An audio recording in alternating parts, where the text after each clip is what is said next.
फिर तो महाभारत का वो चरित्र कितना सुंदर होगा। स्मरण करिएगा, अर्जुन, भीम, नकुल, सहदेव, युधिष्ठिर सब जा रहे हैं और जाते जाते इन पांडवों ने देखा एक गाय बछिया को जन्म देती है और गाय बछिया का दूध पीती है।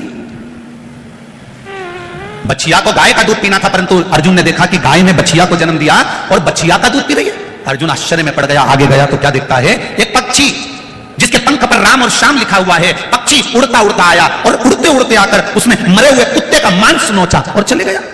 अर्जुन आश्चर्य में पड़ गए, पक्षी के पंख पर राम और कृष्ण लिखा है, पक्षी के पंख पर राम और श्याम लिखा है, और ये मरे हुए कुत्ते का मांस खा रहा।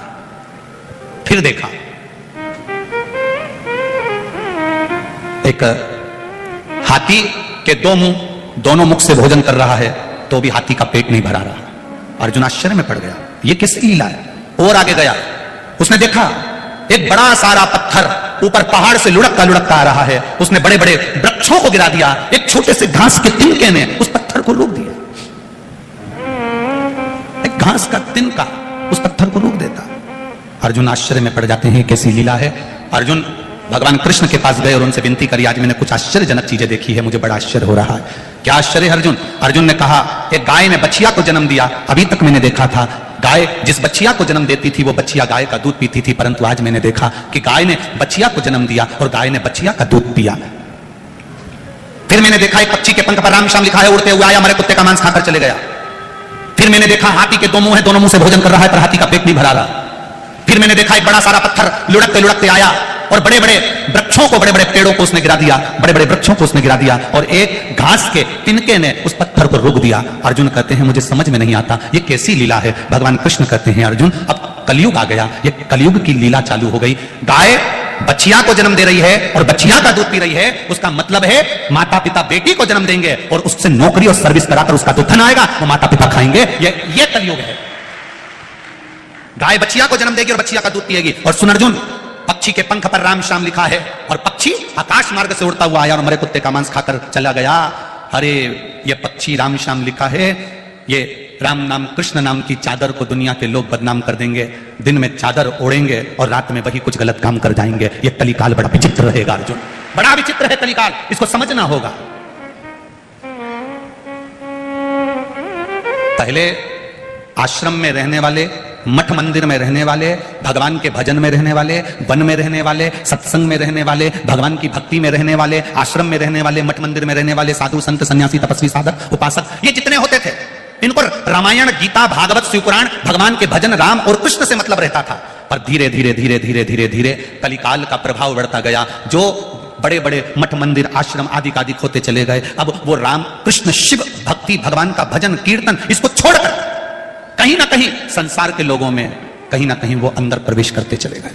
भगवान छूटता गया, रामायण छूटती गई, गीता छूटती गई, पुराण छूटती गई, और जो बड़े बड़े बहुत बड़े बड़े पद पर रहे वो धीरे धीरे संसार के लोगों में भरमाते चले गए। पहले के संत, पहले के साधु, पहले के गुरु, पहले मठ में रहने वाले, पहले आश्रम में रहने वाले, पहले साधु के रूप में रहने वाले, पहले संत के रूप में रहने वाले, पहले के भगवंत, पहले के भजन करने वाले राम और कृष्ण को पकड़ना चाहते थे। आज के जमाने के लोग किसी ना किसी सत्ताधारी को पकड़ने का प्रयास करते हैं कि वो हमारे हो जाएं, वो हमसे जुड़ जाएं, वो हमारे हो जाएं। आज का दुनिया पलट गई है, बदल गई।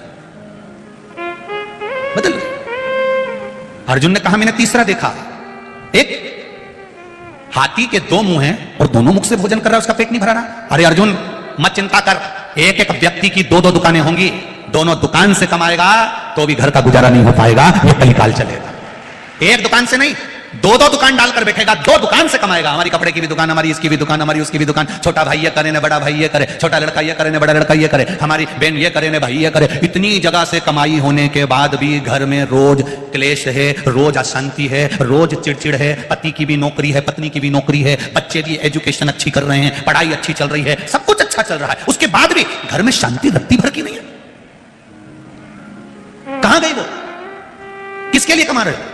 किसके लिए भाग दौड़ कर रहे हो? इंदौर जैसी सिटी में, मुंबई जैसी सिटी में, दिल्ली जैसी सिटी में, बड़े बड़े नोएडा जैसी सिटी में, पुणे जैसी सिटी में, बेंगलोर जैसी सिटी में सुबह 8 बजे से घर से निकलता है, 11 बजे ऑफिस पहुंचता है, 11 बजे ऑफिस में 5 बजे तक 6 बजे तक ऑफिस करा, 6 बजे घर से निकलेगा, रात को 10 बजे अपने घर पहुंचता है। घर पहुंचा, मुंह हाथ धोए, 2 रोटी खाई और पड़ गया, फिर उठा फिर चल दिया, फिर उठा फिर चल दिया। ये जिंदगी है मनुष्य की। परिवार का हंडा कितना भी भरना चाहो मर जाओगे, आखिरी में अर्थी पर पड़े रह जाओगे, पर परिवार का हंडा जिंदगी भर नहीं भरा पाएगा, जिंदगी भर। कभी एक फरमाइश पूरी होगी, दूसरी फरमाइश आ जाएगी, दूसरी फरमाइश पूरी होगी, तीसरी फरमाइश आ जाएगी, तीसरी फरमाइश पूरी होगी, चौथी फरमाइश आ जाएगी। कहीं इसका संबंध करना है, उसकी शादी करना है, उसका मायरा भरना है, छपड़ा टूट गया उसको बनाना है, मेरे बाजू वाले की मेड़ टूट गई उसको करना है, पानी का पाइप लाना है, मोटर डालना है। ये परिवार का जो हंडा है ये कभी जिंदगी में नहीं भरा सकता। बस एक काम करना है, इस परिवार के हंडे को काशी नरेश ने उस भीमा भगत से कहा, एक काम करो, इस परिवार के हंडे को, ये 5 कर्म के हंडे को, इसको ले जाकर देवादिदेव महादेव को वापस दे दो, यक्ष को वापस दे दो और उनसे कहो हमको ये हंडा नहीं चाहिए, हमें जितना मिल रहा है ऐसा देना मेरे भोलेनाथ, जितना तू दे बस ऐसा देना कि मेरे भाग्य का देना, उसी को करोड़ों का बना देना, उसी को आनंद करा देना, जो दे अच्छा देना। हमें ऐसा धन मत दे देना कि बड़ी बीमारी हो जाए, हमें ऐसी संपदा मत दे देना कि हम रोग से ग्रसित हो जाएं, हमें ऐसा धन मत देना कि हम तिल तिल घटते चले जाएं, ऐसा धन नहीं चाहिए। हमें धन वो देना जो मेरी किस्मत का हो, मेरे भाग्य का हो, मेरे लिए जो रखा हो वो मुझे देना, मुझे दूसरे के हिस्से का नहीं चाहिए। मुझे दूसरे के चप्पल चुरा कर ले जाए, कोई लोग चेन चुरा के ले जाए, कोई लोग मंगलसूत्र चुरा कर ले जाए, ये चोटे दुनिया भर में जितनी जगह कथा होती है वहां चोरी करने पहुंच जाते हैं। इनसे पूछो ये कितने साल से चुरा रहे, लाखों की चेन, 50,000 की चेन, 1 लाख की चेन, 25,000 की चेन, 50,000 की चेन, कितनी बार चुराई होगी, कितनों की चुराई होगी। इतनी बार चोरी करने के बाद भी चोटते आज तक चोटते ही रही है। कितनों की पानी की मोटर चुरा ली होगी, कितनों के कुएं का बोर का मोटर चुरा ली होगी, कितने के कुएं की मशीन चुरा ली होगी, उसके बाद भी ना जाने कितनों की मोटरसाइकिल चुराई होगी, कितनों की गाड़ी चुराई होगी, उसके बाद भी ये चोटे की, अरे बोलो जम के बोलो, चोटे की चोटे ही रही है। तुम्हारे यहां दूसरी पानी की मोटर आ गई, तुम्हारे यहां दूसरी गाड़ी आ गई, तुम्हारे यहां दूसरी चेन आ गई, तुम्हारे यहां दूसरा मंगलसूत्र आ गया, तुम्हारे यहां दूसरी घड़ी आ गई, तुम्हारे यहां दूसरी चप्पल आ गई। क्यों? उसने तो चोरी करी थी पर देने वाले ने वापस लौटा दिया, ये उसकी कृपा। ये चोर ले, वो चोटा आज तक चोटा है, वो आज तक नहीं सुधरा है, वो चोटा की छोटा ही है। आज भी तुक्कान लगा के आए, मोबाइल चुरा लो, नहीं ये चुरा लो, नहीं वो चुरा लो, उसके बाद भी वो चोटा की छोटा ही रिया। और जिसका चले गया उसने फिर नया ले लिया, उस परमात्मा की कृपा से इसके दिन फिर गए, पर वो चोटा की चोटा ही रह गया, वो नहीं उन्नति कर पाया, तरक्की नहीं कर पाया।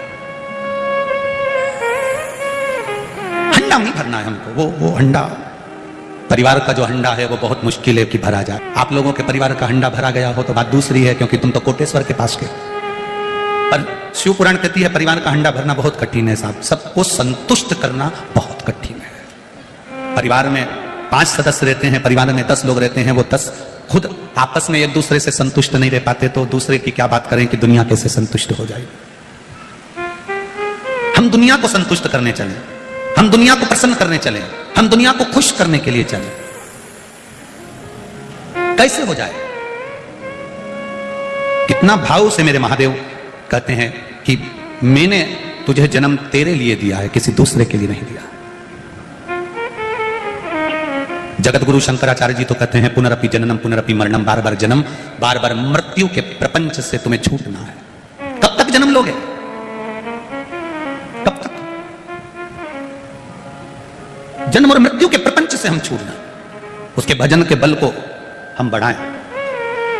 कहा एक हाथी के 2 मुख, दोनों मुख से भोजन करे तो पेट ना भराए। दुनिया के लोगों ने व्यापार बढ़ा लिया, खूब व्यापार बढ़ाया, खूब व्यापार बढ़ाया, खूब जमीन बढ़ाई, खूब व्यापार बढ़ाया, मकान बढ़ाया। छोटा सा था 2 मंजिल का कर लिया, छोटा सा था पीछे बाड़ा बना लिया, छोटा सा मकान बड़ा कर लिया, जमीन बढ़ा ली, व्यापार बढ़ा लिया, घर बढ़ा लिया, वंश बढ़ा लिया, सोना बढ़ा लिया, चांदी बढ़ा ली, हंडा बढ़ा लिया, ट्यूबवेल बढ़ा लिया, कुआं बढ़ा लिया, दुनिया का सामान बढ़ा लिया, फसल बढ़ा ली, पर भजन नहीं बढ़ा पाया। जिस दिन भजन बढ़ जाता उस दिन सब बढ़ जाता।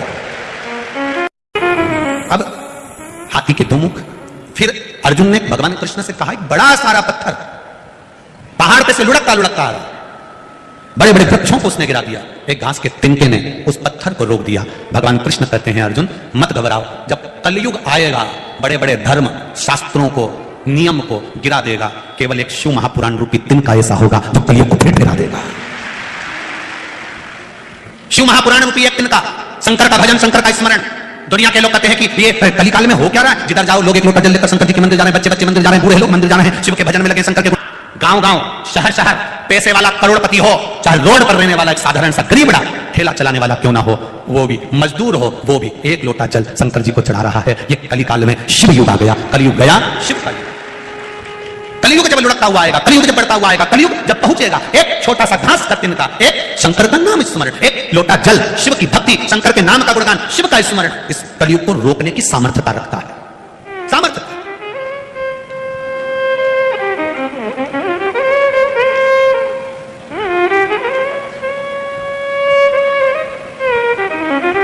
ये काजल